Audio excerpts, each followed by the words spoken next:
Hey guys, John coming to you from Evolved Custom Rod Shops, showing you this build on part 2. This is where I wrap all the guides on and epoxy everything. You can see here I've sped up the video. That's just for ease of the eye. I'll put links in the description for different parts. I'll also try and put a timeline on this one just because it's so long. Here I am wrapping it in. The first thing I want to do is put my little trim band. I'm putting a trim band in the middle of the foot. What I'm doing here is getting everything on there, wrap my trim band around, and then pack it up tight. The thread I'm using is the Pro Wrap Silver Shimmer. I am using a non-color fast thread. It's nylon. That means the epoxy will seep into it, but that's what I'm going for. It's going to really give this opaque, really cool palette because I'm doing some cool stuff with it. Got my pull through here. If you guys haven't watched the pull through video, I'll post a link in the description. This is the other side of that first guide. Now remember, this is an acid wrap, so this guide's at 12 o'clock. I'm going to then put the other guide foot on. If you wanted to see how I put my guide foots on with the guide foot adhesive, I'll post a link for that video. The secret guide foot adhesive is don't put it on too hot. If it's too hot, it won't stick. It's a low temp hot glue. So you can see here I'm doing everything manually just because it's easier. Now this one I'm putting at 10 o'clock. 10 o'clock will be the first of the transition guides. Now one thing I do with all my little guides like this is I put 2 security wraps on there. Basically what I'm doing is wrapping it around the guide foot and around the eyelet. And what this does is it helps prevent the eye from being ripped out, because if you got a wind knot or something in your braid, it'll literally just rip that guide right out from under the epoxy. So putting these security wraps in just is an added protection. The next guide will be at 8 o'clock because we're going 12, 8, or excuse me, 12, 10, 8, and then to 6 on the underside. So we'll go ahead and put this on.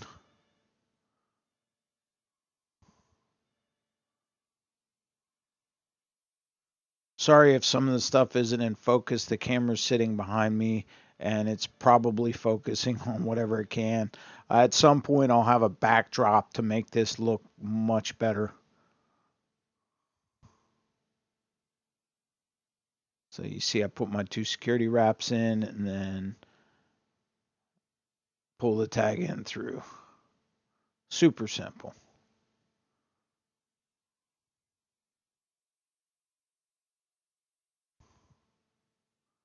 And of course the last guide I'll show you is the 6 o'clock guide. Same thing.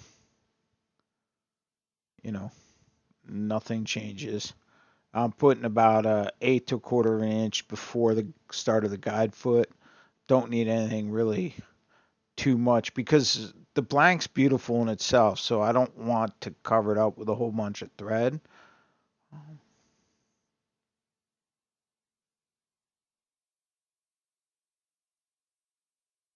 Now, once I have my guides wrapped, you saw where I checked in part 1 the guides and how they go through and how the line goes through. I'll double check this again after the guides are wrapped because you have a little bit of leeway in the movement. So what you can do at that point is if you need to adjust just a little bit, you can. So here I'm checking the line, double checking, triple checking. However many times you can before you put epoxy on, it's not going to hurt. But as you can see here, I got a good distance between the rod blank and the guides. So this will not present any kind of problem. In fact, I'm probably going to do some casting demos on the acid wrap rods and show you they cast just as well. The real advantage is when you have a fish on, it really makes the fight so much easier and keeps the load on the underside of the rod.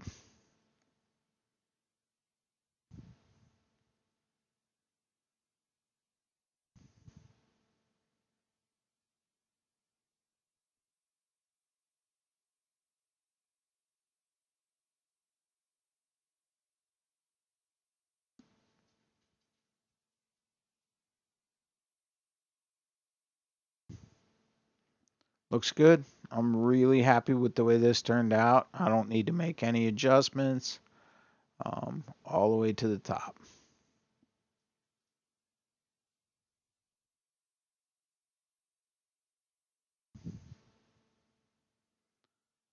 Now just keep in mind we used the guide on the microwave package. We didn't do anything special here. We just spun the guides on the blank and that's about it. So now what I'm doing, this is a pretty detailed thing. I take a lot of time with this, straightening it up before I put epoxy on. I need to make sure all my guides are where they need to be. And again, as far as the transition guides go, because I've already know that they work, I'll square them to the blank. I will not move them on the blank. I'll just square them up. Basically make sure they're perpendicular to the blank and not at a slight angle. Unless you're trying to do that. I mean, theoretically, you could put it at a slight angle and that might actually help, but it's going to be riding on the edge of the guide anyway. No matter what guide you have and no matter where it is at what angle, it's going to be riding at one edge of the guide or another. So I don't think it really matters. So I just make everything look neat and uniform. For the guides at the 6 o'clock position, I'll actually roll the guide on its or roll the rod on its belly and align the guides that way. I'll triple check it. I'll look on both sides of the rod, the left side, the right side. I'll make sure it's straight. And again, I'll go over this 3, 4, 5 times before I put epoxy on. That way I know it's right.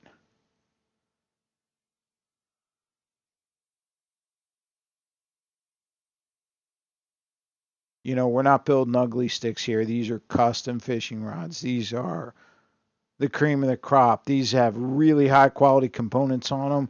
They're really good blanks. And if you're going to spend all that money and time to put it together, the amount of time it takes to make sure the guides are straight is so short.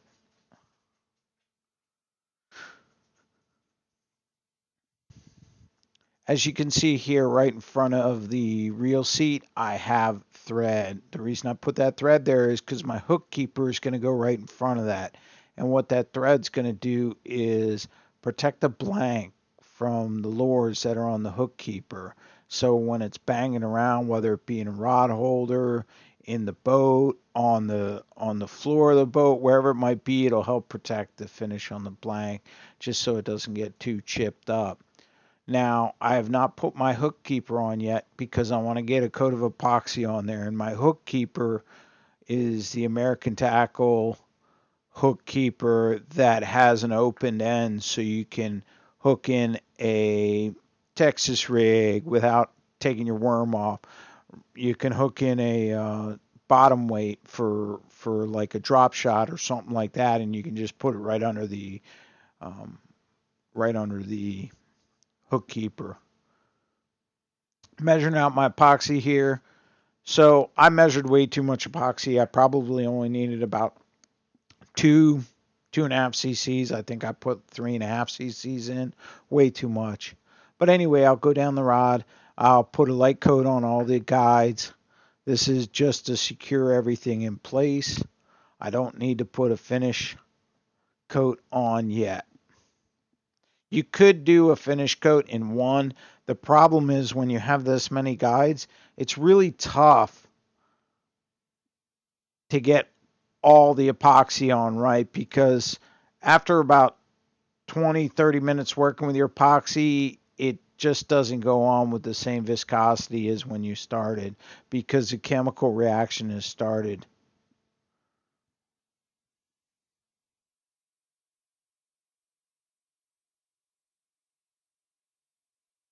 All I'm worried here is getting it on the thread, making sure the thread is 100% covered. I'm not worried about, the below the guide foot. I'm not worried above the guide where you might put a little tiny little 16th of an inch of epoxy to overlay. I'll worry about that on the next coat.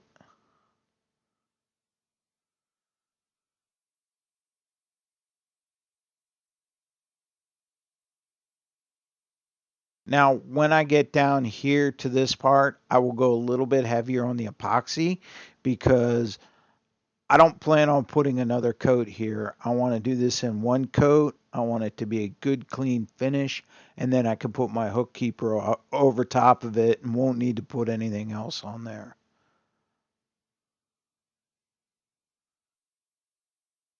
Just take your time, look at different angles, bring your light over if you need it, and you can see, where the epoxy lies. Now, after I've done that, I'll come back and just double check all the guides again because a lot of times, especially on like bigger rods where you're double wrapping the guides, you'll actually notice that the epoxy will go right into the thread and get soaked right up, and you can put a little bit more on there. And as you can see here with the silver shimmer, what happens when you put the epoxy on, the color just melts away and it just gives this beautiful silver sheen. Really nice. Really love the way this looks.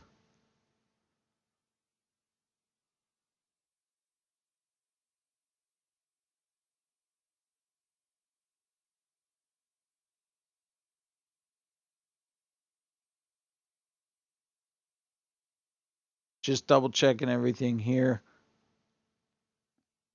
making sure I got a good coat on there. Now I'll take my little butane torch and make sure everything's nice and hot. Make sure I get any air bubbles that might be in there out. Now, if you get it too hot, you can actually create air bubbles. If you don't put too much epoxy on, this probably won't happen.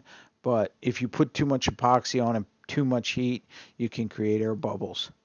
As you can see here, I got a brush cleaner and then I'm using rubbing alcohol to clean the stirrer for my epoxy mixer.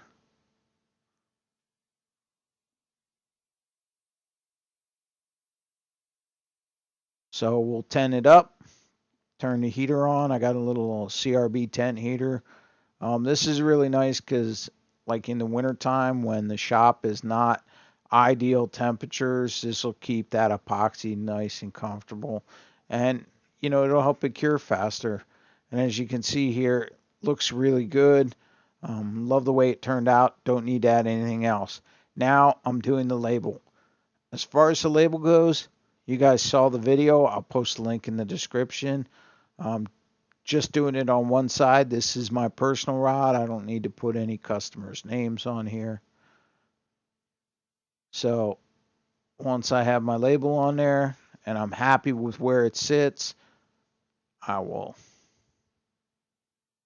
peel it off, make sure it's nice and clean. Now, after this, okay, we're going to wrap it up to make sure it stays against the blank, and we're going to leave it there overnight. Nothing special. Again, I'm cutting my tag end, and I'll just give a nice tight wrap all the way around that label just to make sure it stays adhered to the blank.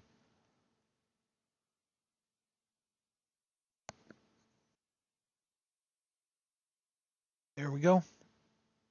Leave that overnight, come back in the morning, and we'll throw another coat of epoxy on. So we'll dig the thread out. What I like to do is I like to take the belt off the rod lathe, and then I'll peel the thread off.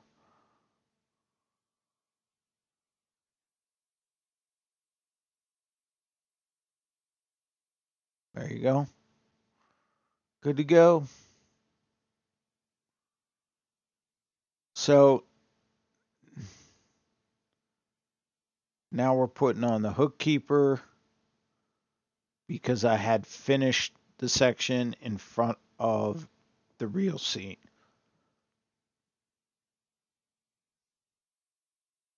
Doing a trim band, I'm doing everything just as if I was doing the first guide.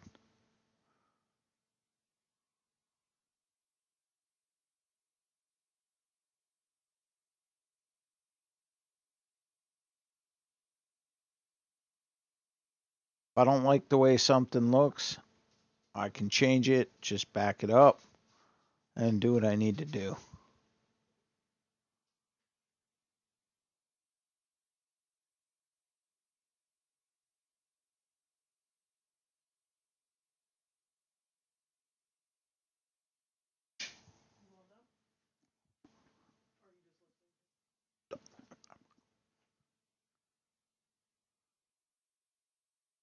Put my thread pull in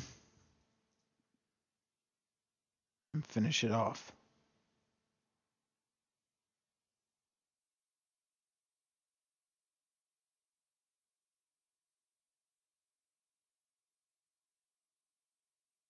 Put everything on here, and what I'm going to do here is I'm just going to put the epoxy on the hook keeper and the label. Not going to worry about the guides this go round. Part of it has to do with time, and part of it has to do with just my patience.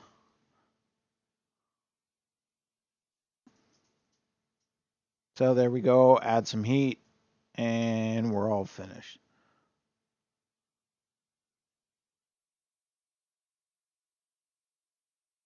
Don't be afraid to touch up.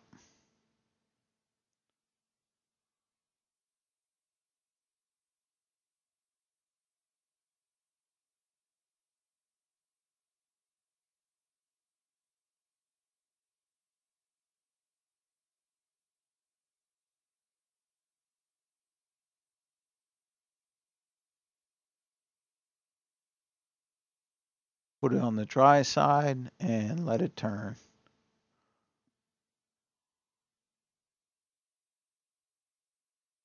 That's what happens when you have epoxy on your hand and you accidentally touch the reel seat. You got to clean it off.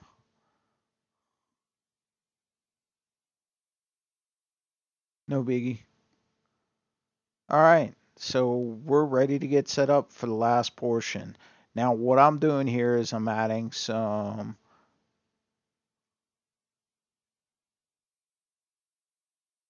blue ghost and some silver prism flakes.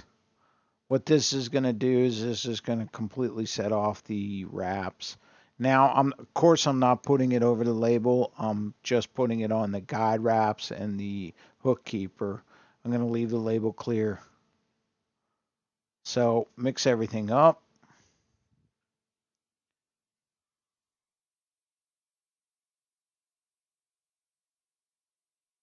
I'll put my pigment in now. Just a dash of each is all you need.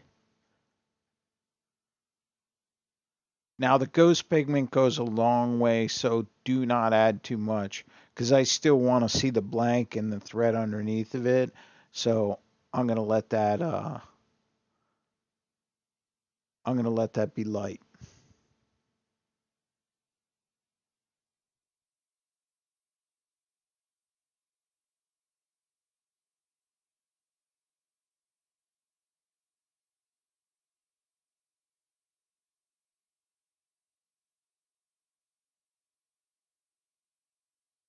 Now all I'm doing is putting a top coat on these. I'm not trying to go crazy. They got plenty of epoxy on them. I just trying to color the guides and put any finishing touches on the final wraps and the final coat of epoxy here.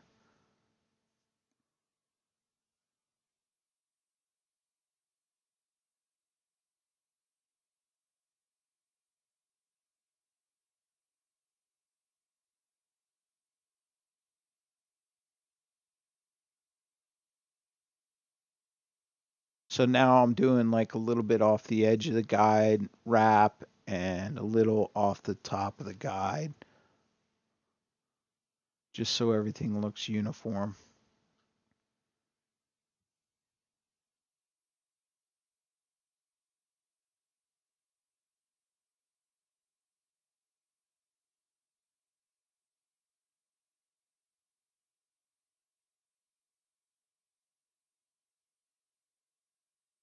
Now I'm putting one more coat over the label and we're all done. This is the final coat of epoxy. This is just to make sure the label's 100%. So I have 2 coats on the label and basically 2 coats on everything else. Make sure you watch the final video of the actual production rod and what it looks like and how it turned out. I mean, this thing is simply awesome and I can't wait to fish it. I'm also going to be doing a video on casting, how it casts, as opposed to standard guides. And you'll notice there's not a whole lot of difference. Guys, thanks again for watching. Please like and subscribe. If you have any questions, feel free to ask.